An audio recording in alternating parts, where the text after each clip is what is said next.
Playoff hockey is officially back, and the Boston Bruins are the betting favorite to win Lord Stanley's Cup. But remember, the President's Trophy curse in full effect. The defending champs coming in second place, plus 550. Captain Gabriel Landeskog not returning for the start of the playoffs after missing the entire regular season coming off knee surgery back in October.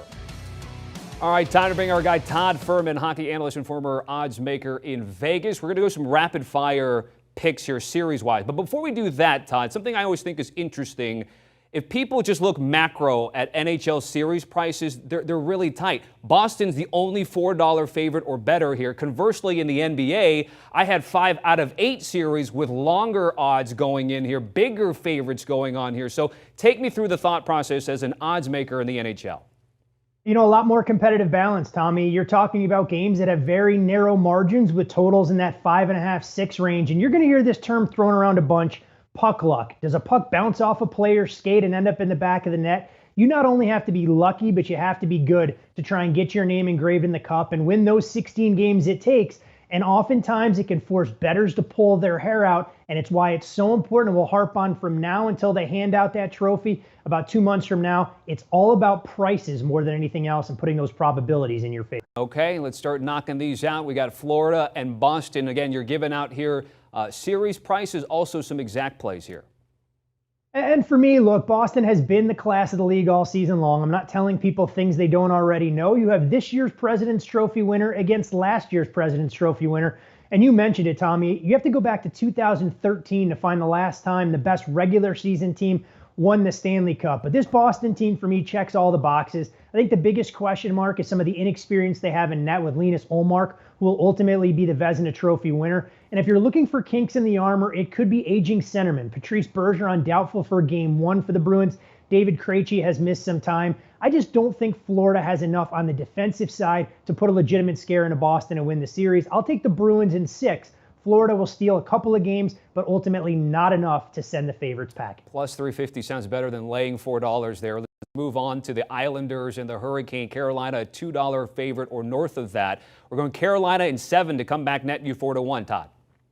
If you like high-flying hockey and offensive-minded approaches, then you may not want to put this one on the main TV in your man cave over the course of the 7-game series. Carolina is a team that's more than comfortable to grind out results, and they are the definition of the sum of its parts being better than any individual. They don't have that star power up front. Sebastian Aho, their most notable name there, but they're also playing without Andrei Svechnikov and his scoring touch. You've seen their offense really crater without him. The Islanders, meanwhile, one player on this roster has more than 51 points, and that's Brock Nelson. But they do get the services of Matt Barzal back. They have better goaltending.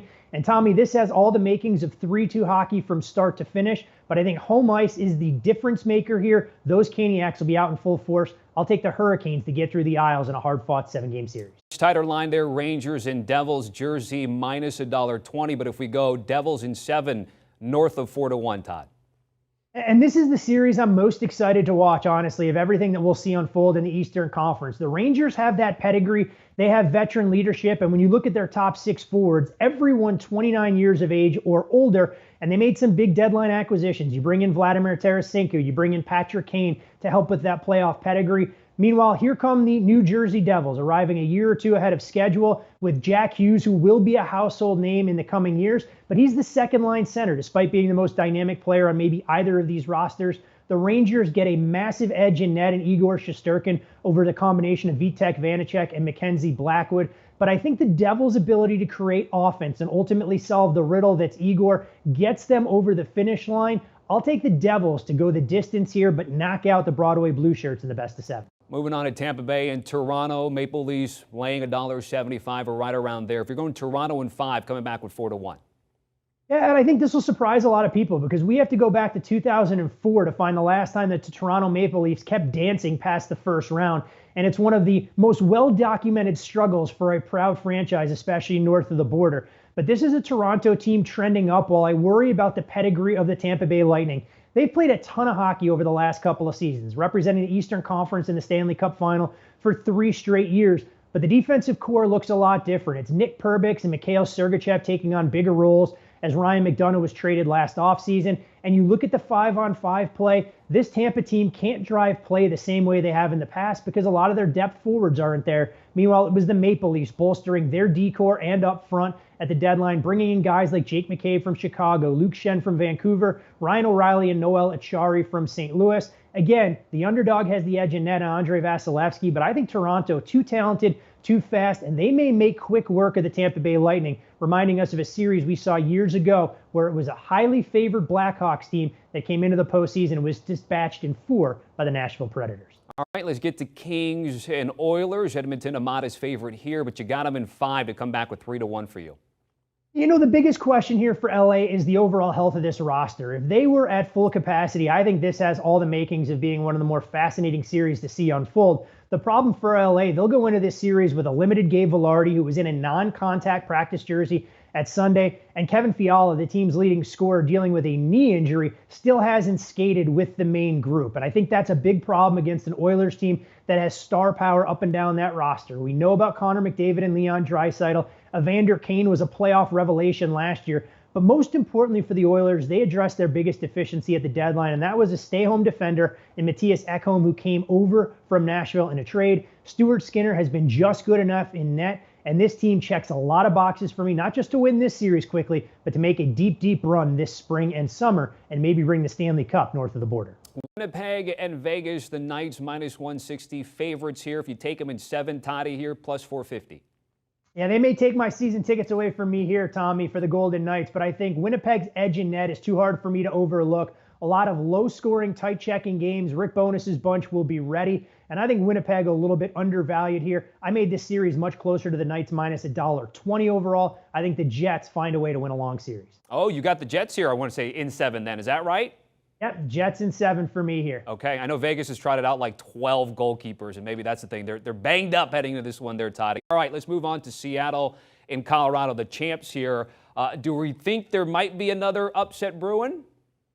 You know, I like to live dangerously from time to time, and for this one, I will take the Kraken at a very generous price of 8-1 to win this series in 6.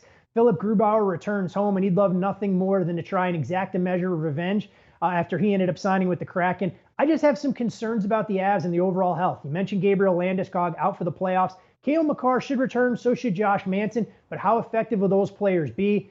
The Kraken playing with a bit of house money. I think this is the Cinderella story this year. I'll take the Kraken to pull the unthinkable upset and knock off the defending champ. And lastly, we get the Wild and the Stars, Minnesota and Dallas here, a 7-game series in your eyes in this one. And the big question for Minnesota was who they were going to lean on in net, and looks like Dean Evason going to go with Philip Gustafsson. Despite not having the playoff pedigree of Marc-Andre Fleury, his current form a little bit better. Minnesota more limited on the offensive side, and I think over the course of a long series, that could come back to haunt them. I look at this Dallas team, and it's the perfect blend of youth and experience with Jason Robertson and Wyatt Johnson, paired with Jamie Benn, Tyler Seguin, and Joe Pavelski, and you have a game changer on the blue line in Miro Heiskanen, capable of taking over games. But more importantly, Dallas gets a slight edge in the coaching box and in net with Jake Ottinger. The Stars win the best of 7, and it goes the distance. Great stuff as always, Todd. Appreciate you. And then we get underway, of course, tonight. Taking a look at the games that get us underway on the ice. First puck drop will be 7 Eastern. Islanders and Hurricanes. Again, Panthers and Bruins going at it 30 minutes later. Capped off by the Kings and Oilers. Connor McDavid and company, nearly $2 favorites with a total of 6.5 tonight. Do you want a sports network that delivers everything that matters about the game? The highlights, the picks, the instant analysis, no yelling, no fake debates, no politics. Hit the subscribe button and never miss a moment.